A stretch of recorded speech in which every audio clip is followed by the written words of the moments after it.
नमस्कार. आज आपण बनवणार आहोत एकदम कुरकुरीत असा कोल्हापुरी भडंग. त्यासाठी लागणारं साहित्य आहे तेल, जिरं, शेंगदाणे, कढीपत्ता, थोडीशी पिठी साखर, लाल तिखट, ठेचलेला लसूण आणि चवीपुरता मीठ. आता एका कढईमध्ये थोडंसं तेल घेऊन त्यामध्ये शेंगदाणे टाकून व्यवस्थित तेलावरती परतवून घ्या. त्यानंतर त्यामध्ये कढीपत्ता टाकून ठेचलेला लसूण टाकून घ्या आणि व्यवस्थित परतवून घ्या.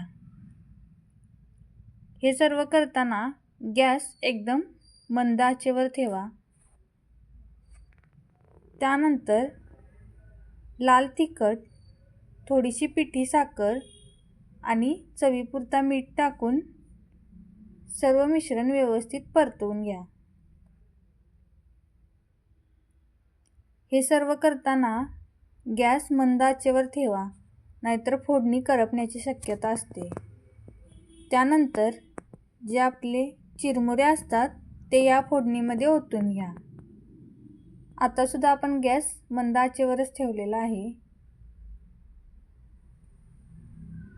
त्यानंतर चिरमुरे आणि फोडणी व्यवस्थित परतवून घ्या.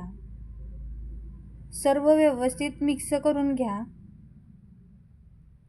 हे सर्व काम आपल्याला गॅस मंद आचेवर ठेवून करायचं आहे. खाण्यासाठी तयार आहे आपला गरमागरम कुरकुरीत असा चिरमुऱ्याचा भडंग. कसा वाटला नक्की सांगा.